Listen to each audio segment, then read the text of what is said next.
Swayam Prabha. Digital India. Educated India.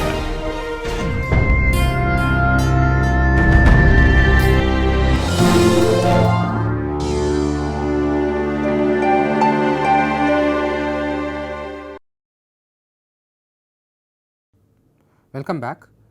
In the last video you saw LSTM and its architecture. We also saw in the previous videos simplified GRU and GRU. Now remember that all these were meant to handle the vanishing gradient issue. Now the question is, why is it that GRU and LSTM work? Okay. So in this video we will give you a very short and very heuristic explanation. The mathematics of this, as far as I understand, has not yet been totally worked out. So this is basically guesswork. Initial guess behind LSTMs was based more on cognition rather than any direct mathematical reason, but I will try and give you a short heuristic for why this works. So remember that when we had simplified GRU,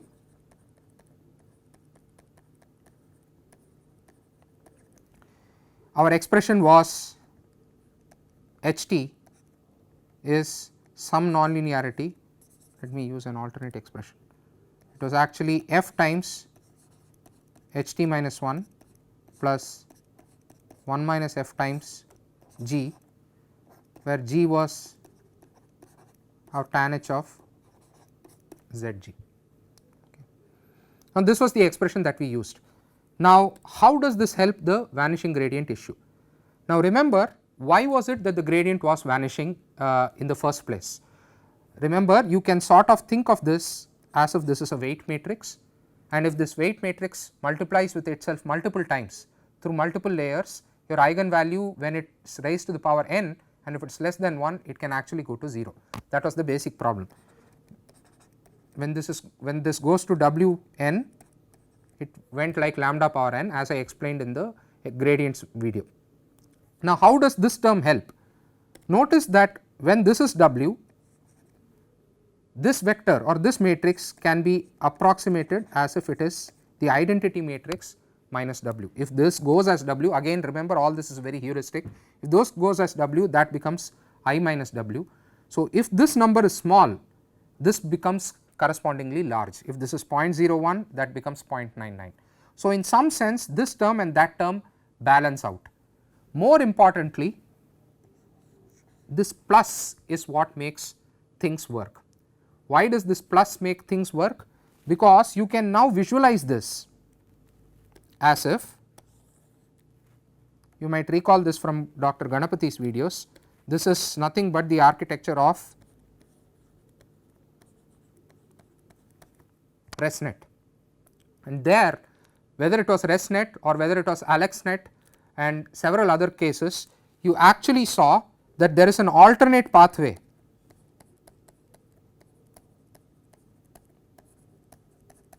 for the gradient. That is, when you are doing backprop, it can either go directly through this or it can go through this. Okay. So similarly, when you offer, remember when we were doing LSTM,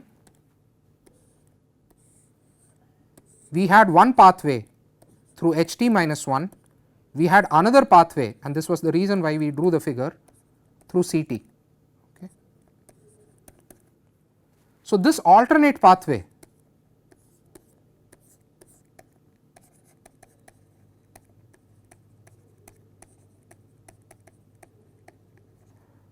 for the gradient actually helps you. Again, this is a very heuristic explanation. Whenever you actually provide alternate pathways, especially jumps from the end to the beginning, if you actually jump a few layers, okay, one way or the other, or you provide different paths as was provided in AlexNet through different GPUs, when you do that, it typically sort of mitigates gradient problems. So this is a general theme that you will see across this course. So this is a good lesson to learn, sort of a heuristic lesson to learn. Whenever you have training problems, try and provide alternate pathways, okay, try and provide some skip connections, try and provide some different ways to actually train, and that is really what, as we understand it, what happens even within simplified GRU or within LSTM. because of alternate ways, or mathematically because this f sort of balances out the 1 minus f or the I gate in terms of LSTM, it actually gives you different ways to train the gradient, and the gradient goes longer before vanishing. Thank you. Welcome back. In this video we will be looking at again at a very low level, we will be looking at deep RNNs as well as bidirectional RNNs. Deep RNNs are particularly important in language, especially Google Translate, for example, uses deep RNNs at a certain level. So, let me write that down. So, the Google Translate that you will see if you go to translate.google.com, we know because Google has published a paper that it uses at some level, it uses deep RNNs. Now, what are deep RNNs? Let us look at just one of these. Okay. If I look at one of these within the RNN, it is just an ANN. Okay. As we saw with normal RNNs, in the normal RNN all you had was one input layer, one hidden layer and one output layer. In a deep RNN, all you do is that one single layer of the RNN actually becomes a deep neural network. That is the only difference between a deep RNN and a normal RNN. Okay. So, now each of these could by themselves be LSTMs, etc. So, we are not going to discuss that, but let us assume that each of these are actually deep networks. Now, all that happens here is there is a connection between each layer, okay, or each time sequence. Remember, in this direction we have time and in this direction we have layers. Okay. So, the number of layers decide how deep it is, okay. Though sometimes by abuse of notation even I have said this is depth, okay. This direction is not really depth, depth actually is along the layers. Okay. So, this is either time or sequence, etc. Okay. So, now what is it? You can think of this as if it is a single deep neural network unrolled, okay. That is all, it is unrolled and it is the same structure repeated again and again and again, and of course, the weights are also always the same. Okay. Now, what is the big deal about deep RNNs? Obviously, they let you deal with more complex structure. Now, if I look at some arbitrary unit, let us say this unit.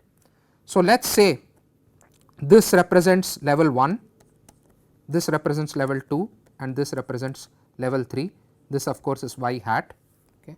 And of course, this is time unit 1, time unit 2, time unit 3, time unit 4. Okay.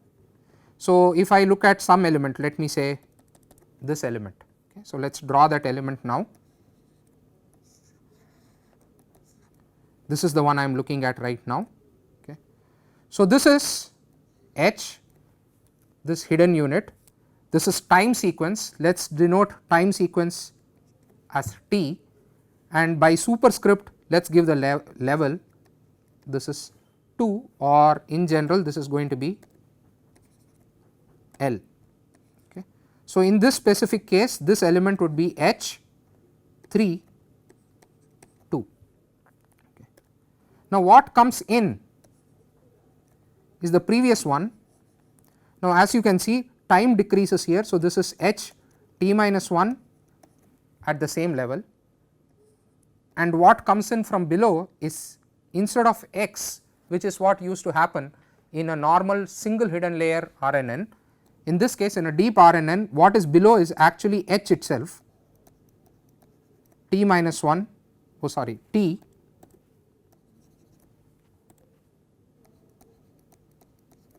L minus 1. Okay. So, when this is the case, we need to write the general expression.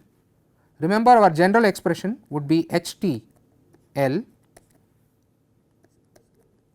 nothing much changes, tan h of W times H t minus 1 L plus U times H t L minus 1. Okay. Now, there is one small catch, of course, with each level. Okay, so, this one will have W 1 U 1, this one will have W 2 U 2, this one will have W 3 U3, that is the difference here. So, in this case we would say that you have WL UL.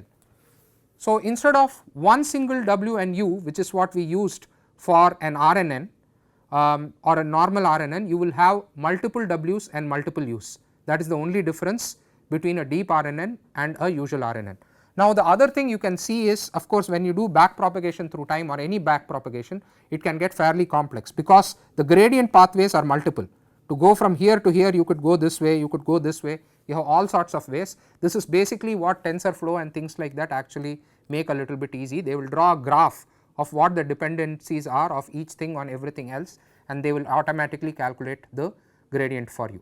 So, deep RNNs are extremely useful, as I said in the beginning, especially in language tasks. But above and beyond what we have already discussed, there is other than computational complexity, there is no real notional complexity above and beyond what we have, other than multiple Ws and multiple Us. The second thing that we look at is something called bidirectional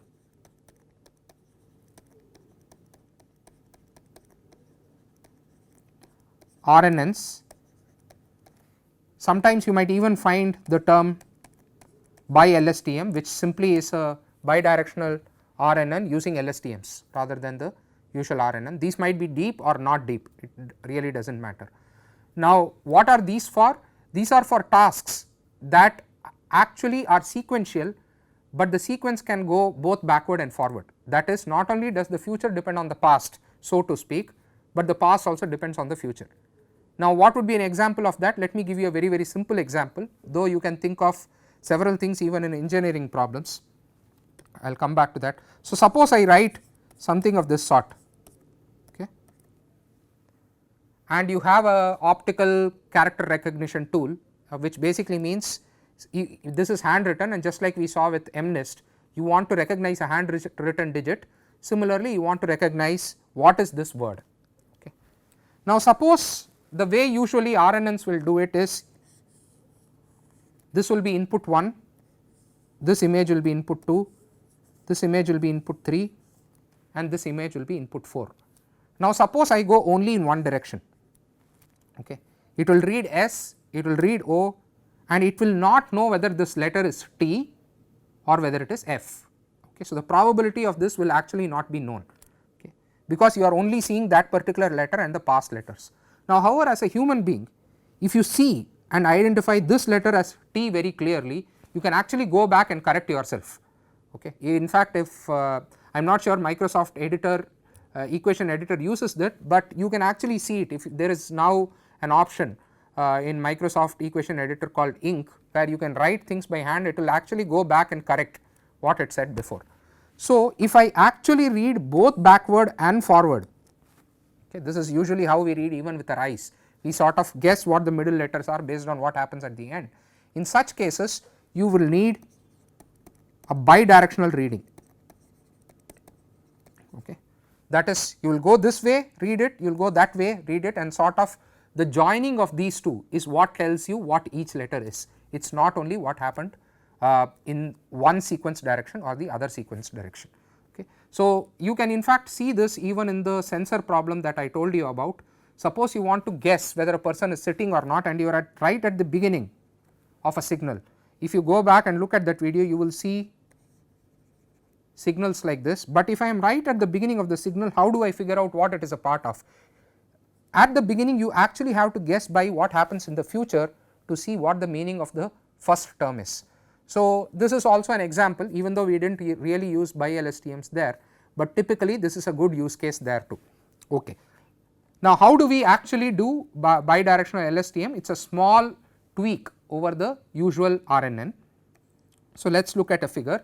So, I am going to reduce our boxes to circles here. Once again, let us say this is x1, this is h1, and this is y1 hat. So, usually we would go in the forward direction,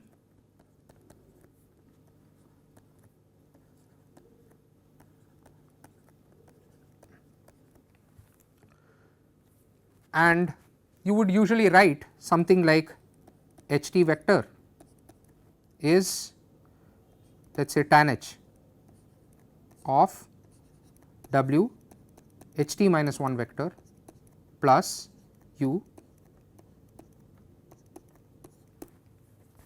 x t vector. So, this is what we usually do, and plus of course one b vector also to add bias. Sometimes I forget writing the bias down. Okay.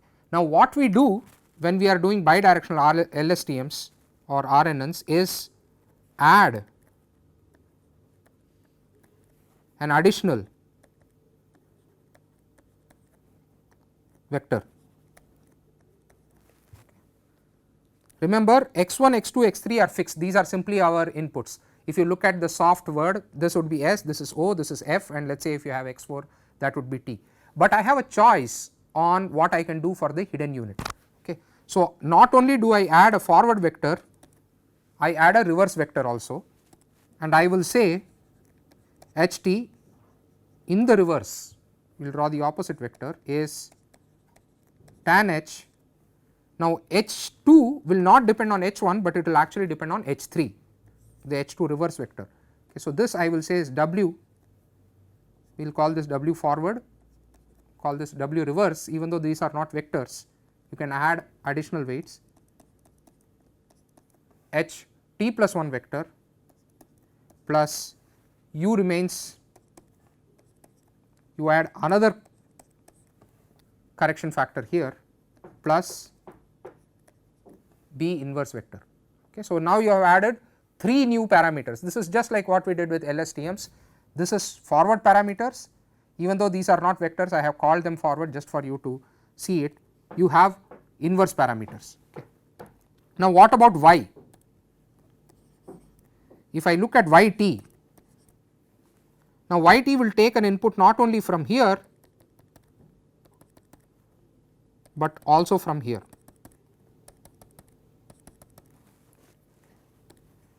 So, y usually used to be simply some nonlinearity of v times h t. Now, we are going to make it some v forward times h t plus v reverse times h t reverse plus of course, actually I do not need to put inverse or forward, let us simply say C. Okay. So, now you see here you have the bias unit, you have these 2 vectors, you have these 2, okay, one other bias. So, this is 6 parameters and 9 parameters totally. Okay. So, 9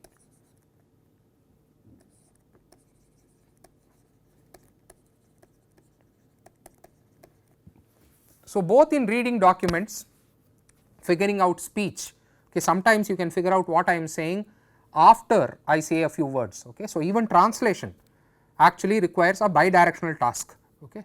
You cannot translate a full sentence until you know the full sense of the sentence. So, you want to go back as well as you want to go forward as well as you want to go back. So, in such cases bidirectional RNNs are useful. Again, over and beyond what we have said, most of the other things are simply unrolling the graph and doing back prop. Okay. Otherwise, there is no other difference from what we have done so far. So, in this video we looked at both deep RNNs as well as bidirectional RNNs. These are just small tweaks depending on particular which use you want to put it to, this depends on you. These both are alternate sort of architectures for RNNs. Thank you. Welcome back. This video summarizes what all we have learnt this week about RNNs. RNNs are recurrent neural networks. They are basically used for variable size sequential data.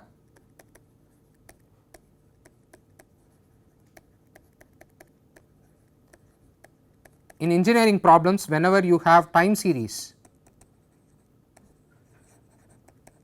and especially equally spaced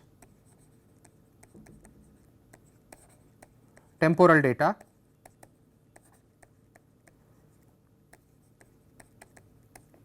RNNs can be tremendously useful, at least they are very powerful. We still are discovering use case problems for engineering problems. Sometimes there is a course on there is a whole series of techniques for time series analysis, and that might be sometimes, in fact there are some recent papers that argue that time series analysis is actually much more powerful than let us say LSTMs or usual RNNs for engineering problems. So, this is still something that is still being discovered, okay. But typically this would be the best case scenario. If you have equally spaced time series data, then sometimes RNNs can be extremely powerful. So, whenever you have variable size sequential data, you use RNNs. The basic structure of an RNN is simply an ANN repeated, okay, which is why sometimes you will see this figure X H looping on itself. It basically means if you unroll it, you have X H X H X H going sequentially again and again. We use only one set of, if it is not deep, we use only one set of W U V. W denotes the connection with the previous H, U denotes the connection with X, and V denotes the connection with the final predictive layer. We saw that we have gradient problems. The gradient problems can either be vanishing gradient or they can be exploding gradient. For vanishing gradient, we use alternate architectures,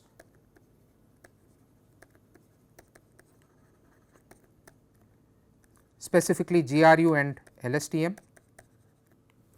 and for exploding gradient we use gradient clipping. We also saw that we have, because this U, V and W are the same, we use back propagation through time, and sometimes it can get very expensive because you are just back propagating through the whole thing, which is why we sometimes do truncated back propagation through time. In fact, for when you have a large number of sequential steps, you can use truncated back propagation through time. Finally, we also saw that you have slightly different, more sophisticated versions of the same thing. Even using LSTMs, you can either use deep RNNs or you can use bidirectional RNNs. Now, all these sequence of techniques can be applied to several problems, and they are being applied to several problems, especially language tasks. Within engineering and science, this is still something that is in development. CNNs and ANNs have actually already got mature uses in engineering problems. RNNs are still developing as far as engineering problems are concerned. We have not found too many uses for that. We will show you one more application in week 10 of this course. Thank you.